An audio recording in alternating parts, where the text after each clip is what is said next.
사랑하는 주님, 저희 가운데 말씀하여 주옵소서. 우리는 하나님을 알지 못하고 오늘 이 말씀들이, 이 나누는 모든 것들이 우리의 머릿속에, 가슴속에 이해될 수 없어도 하나님의 섭리 가운데 우리가 있으므로 하나님께서 우리의 삶의 순간순간마다, 그 만남마다, 그 하루하루마다 하나님의 특별하신 역사가 우리를 만들어 가실 줄 믿습니다. 오늘 친구들이 오늘 말씀과 찬양 속에서 살아갈 때 삶 속에서 그 하나님을 조금씩 알아갈 수 있는 특별한 일들이 삶 속에서 일어날 수 있도록 늘 함께 해 주시옵소서. 모든 것에 감사하며 살아계신 예수님 이름으로 기도합니다. 아멘. 네, 오늘은 여러분들 나눔 말고 옆에 뒤에다가 제가 말씀을 그냥 적어왔어요. 차라리 이게 나을 것 같아서 여기 글자 같이 읽어보면 좋을 것 같아요. 요한복음 14장 6절 다 같이 읽을 수 있는 친구 같이 한 목소리로 내주면 좋을 것 같아요. 같이 읽을게요. 시작! 내가 길이요 진리요 생명이니 나로 말미암지 않고는 아버지께로 올 자가 없느니라. 밑에 하나 더 읽을게요. 시작! 너희가 내 이름으로 무엇을 구하든지 내가 행하리니 이는 아버지로 하여금 아들로 말미암아 영광을 받으시게 함이라. 오, 잘 읽네요. 마지막 한 번 더. 맨 밑에 구절이요. 시작! 그러므로 너희는 이렇게 기도하라. 아멘. 오늘의 주제는 기도에 대해서 나누려고 해요. 기도. 혹시 여기 기도해본 친구, 종교를 떠나서 다 기도하잖아요, 그죠? 뭐 불교에서도 기도하고 있죠. 이슬람도 기도하고 있고 기독교도 기도를 하고 있어요. 그러니까 기도라고 하는 건 사실은 기독교만의 특별한 유산이 아니라 모든 사람들이 하는 행동이라는 거죠. 근데 기도를 왜 할까요? 여러분 보통 기도 언제 해요? 힘들 때, 내 힘으로 안 될 때, 막연할 때, 뭔가의 도움이 필요할 때, 어디다 원망을 할 때, 이 기도를 하게 돼 있어요. 무엇이든 간에 여러분들이 간절하게 바라는 것이 있으면 또 기도하게 돼 있죠. 그러니까 기도의 방식, 기도의 방향은 여러 가지들이 있어요. 근데 우리는 기도를 왜 할까라고 하는 거죠. 왜 할까? 보통 우리가 기도를 하는 이유는 방금 얘기했던 것처럼 우리가 우리 힘으로 될 수 없는 걸 깨달았을 때 하게 되는 거예요. 어떤 사람이 성공을 한다는 그 스토리 얘기는 여러분 많이 들었을 거예요. 근데 성공한 이야기들을 보면 그 사람의 특출난 재능과 능력이 그 사람을 성공하게 만든 이야기처럼 들리지만 실제로 가만히 보면 뭐가 있냐면 우리한테는 보이지 않는 운이라는 게 있어요. 사람을 잘 만났거나 환경을 잘 만났거나 때를 잘 만났거나. 여러분 예전에 유튜브가 처음 막 사람들 앞에 막 알려지기 전에 유튜브 크리에이터가 유행했어요. 참 몰랐잖아요. 그죠? 옛날에 제가 그 영상 본 것 같아요. 로이조라는 사람 있죠? 지금은 떡락했죠? 근데 그 사람이 처음에 아무도 알아주지 않은 골방에서 추운 방에서 막 그 방 한 칸에 그 VJ로 활동을 할 때 사진을 보니까 장난이 아니었어요. 왜 저렇게 살까 할 정도. 근데 그 사람이 어느 순간 뜬 거예요. 근데 갑자기 떴어요. 유튜버를 사람들이 알아보지 않았는데 어느 순간 유튜버 하는 사람들이 유행을 타고 유튜버가 유행이 돼서 다른 사람들이 꿈꾸는 그런 시장, 마켓이 돼버렸죠. 근데 이런 걸 뭐라고 말하냐면 때를 잘 만났다라고 하는 거예요. 시기를 잘 만난 거죠. 그 사람의 특출난 재능과 능력이 있었지만 때를 못 만나면 성공을 하나요? 못 하나요? 못 하죠. 그러니까 인간들, 우리가 여러분들 학교 공부 열심히 하잖아요. 그죠? 대학 들어가는 입시도 성적에 따라 들어가기도 하지만 사실 엄연히 말하면 눈치 게임을 잘하는 거잖아요. 제 말 틀려요? 성적이 아예 좋지 않는 사람들은 대부분 눈치 게임을 하는 거예요. 어느 대학이 입시가 덜 들어갔대. 이번엔 여기가 더 쉬울 것 같아. 이런 성적을 우리가 맞추잖아요. 그죠? 그럼 여러분들의 대부분의 노력은 노력으로 결정되는 거예요? 운으로 결정되는 거예요? 대부분 다 운이에요. 때를 잘 만나는 거죠. 우리가 할 수 없는 연역들이 있다는 거예요. 근데 오늘 예수님께서 하실 말씀이 이거예요. 내가 길이요 진리요 생명이다. 근데 이 말을 들으면 좀 도라이 같죠. 아까 어떤 식으로 해요? 난 나를 믿어. 이렇게 들어왔어요. 우스갯소리를 하는 거예요. 자, 이렇게 말하면 사람들이 재수없어 이런 생각을 할 거예요. 왜? 자아도취해 있으니까. 근데 예수님이 사람들 앞에서 이런 얘기를 하는 거예요. 나만이 길이고 나만이 진리고 나 없으면 생명이 없어 라고 사람들 앞에 자신 있게 얘기를 하는 거죠. 이런 사람들은 두 가지 중 하나예요. 바보거나 진짜거나. 그죠? 자기 확실히 있거나 확실히 거짓이거나 둘 중에 하나가 있어야 돼요. 예수님은 전자인지 후자인지 사람들은 모르겠죠. 하지만 예수님께서 사람들 앞에 보여준 것은 계속 어떠한 증거들이었어요? 하나님의 아들이라는 증거였어요. 앉은 사람 일으키고 눈먼 사람 눈 보게 하고 삶의 문제를 해결해주고 어떤 사람의 모르는 문제들을 마치 아는 것처럼 다 얘기해주고 그걸 예수님께서 보여줬어요. 예수님께서 계속 보여주려고 했던 게 뭐였냐면 이거예요. 나는 하나님의 아들이다라는 거죠. 근데 사람들은 계속 그걸 믿을 수가 없어요. 왜? 믿음은 사실의 기반이 아니거든요. 그럼 어떠한 사실이 일어나면 바로 믿어요? 계속 의심에 의심을 두면서 증거가 계속 확보될 때까지 안 믿잖아요. 쉽게 믿는 사람들 없어요. 근데 여러분들의 부모님 예를 들게요. 부모님이 항상 옳아요? 항상 틀림이 없어요? 근데 부모님 왜 믿어요? 확신 때문에 믿는다면 부모님 믿을 수 없어요. 근데 우리가 부모님을 믿는 이유는 딱 하나예요.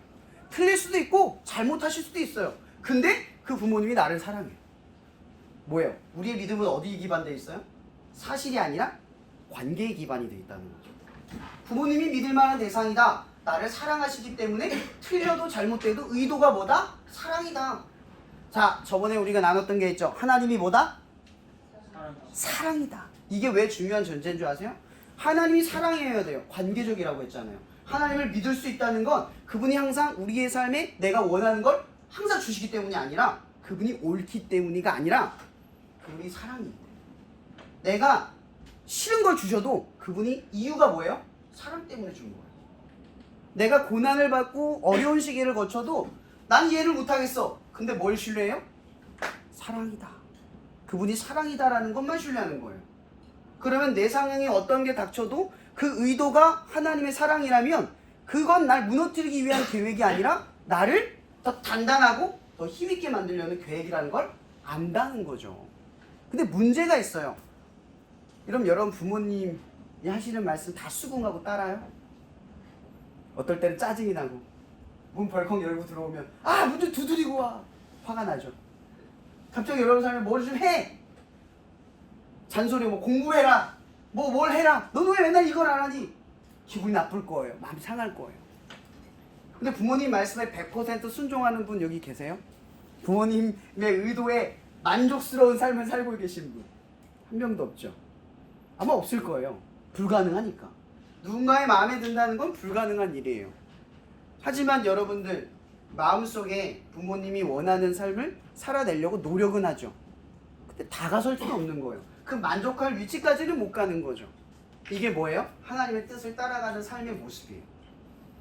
내가 어머니, 아버지의 자녀라는 사실을 깨달으면 죄 짓다가도 망설여지죠. 만약 그게 나를 붙들지 않으면 죄 짓는 게 쉬울 거예요. 내가 사랑하는 무언가가 나를 붙든다는 생각을 안 하면 그냥 죄 짓기가 되게 쉬울 거예요.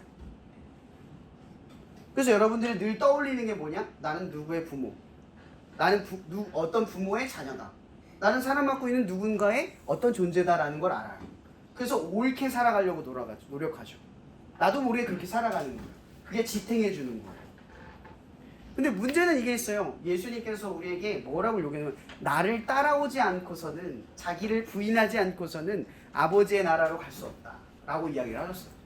여기서 이런 생각이 들잖아요. 누가 예수님의 모습처럼 살아갈 수 있어요? 그분처럼 십자가에 매달려 난 죽을 수 있어요? 나는 믿음이 좋아서 할 수 있어요?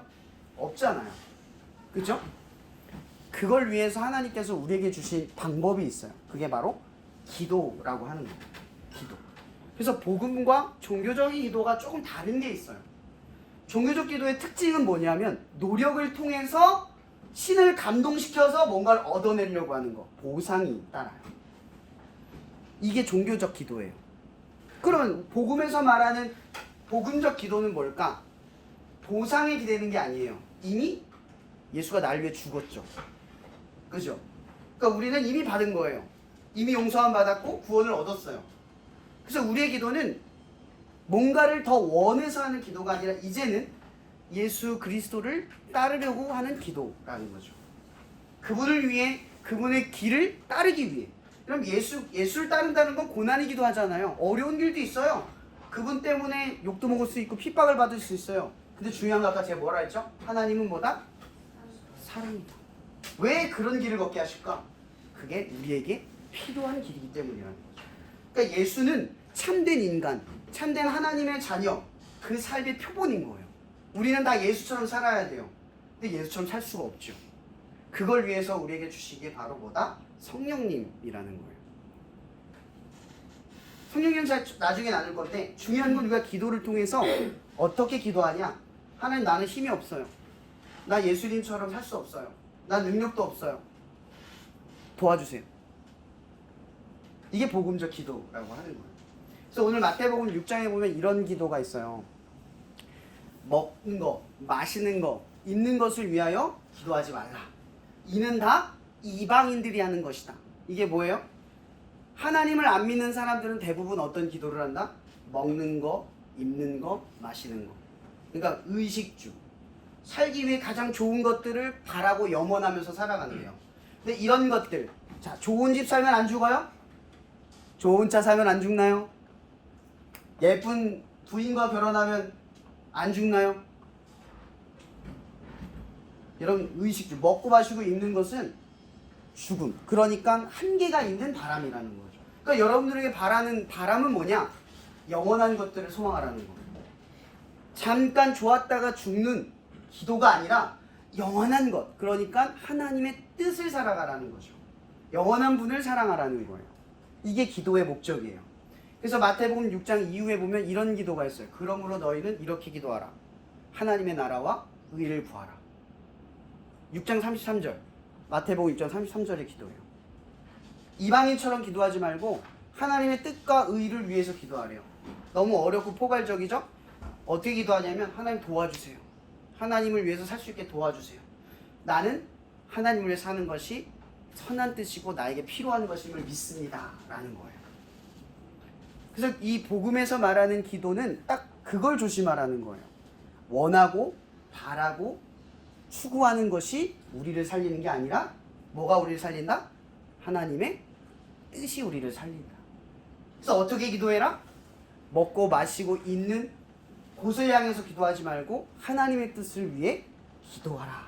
이 뜻이에요. 여러분, 능력이 부족해도 돼요. 힘이 없어도 돼요. 목사님은 맨날 인격적으로 무너지고 형편없는 삶을 살아요. 그래서 매일같이 기도해요. 아침에 일어나면 어떻게 살아가기를 기도하고 출근하기 전에 내가 사람들과 부딪히는 것이 무서워서 하나님, 내 마음이 하나님의 뜻과 같아서 잘 순화시켜 운동할 수 있게 도와달라고 기도해요. 그럼 집에 돌아오면 하나님 감사합니다. 오늘 정말 잘 살게 해주셔서 감사합니다. 이렇게 기도할 때도 있고요. 어떨 때는 하나님의 뜻대로 너무 못 살았어요. 그럼 집에 가서 회개하죠. 하나님, 오늘 내가 정말 엉망이었어. 날 용서해 주세요. 그리고 내일은 포기하지 않을 테니 내일도 힘을 주셔서 또 살아내게 해주세요. 이런 것들을 반복을 해요. 그래서 기도는 계속해서 이렇게 일어나는 거예요. 마지막으로 이 얘기만 해줄게요. 여러분, 기도는 두 손을 모아서 기도할 수도 있고요. 밥 먹기 전에 기도할 수도 있고요. 골방에 들어가서 기도할 수도 있고요. 교회에 가서 사람들과 함께 기도할 수도 있어요. 근데 목사님은 또 다른 기도 방법도 있어요. 걸어 다니면서도 기도해요. 눈 뜨면서도 기도하고 차 타면서도 기도해요. 그럼 기도란 뭘까? 소통이에요. 뭐다? 소통.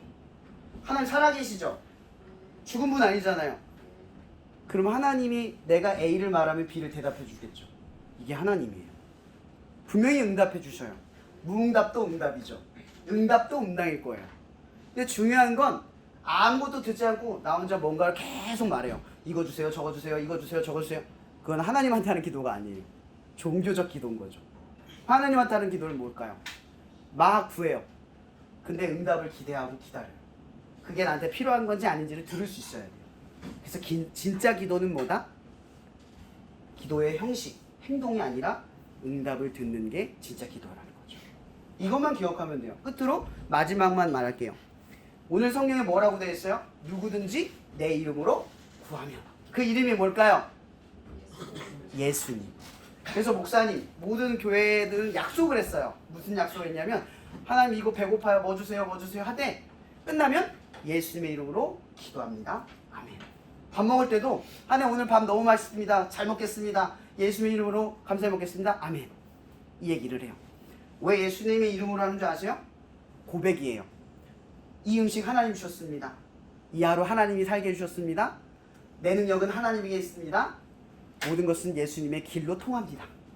이게 뭐예요? 예수님의 이름으로 기도합니다. 아멘. 이런 것들을 하기 시작하면 여러분들에게 어떤 믿음이 생기긴 하기 시작하고요.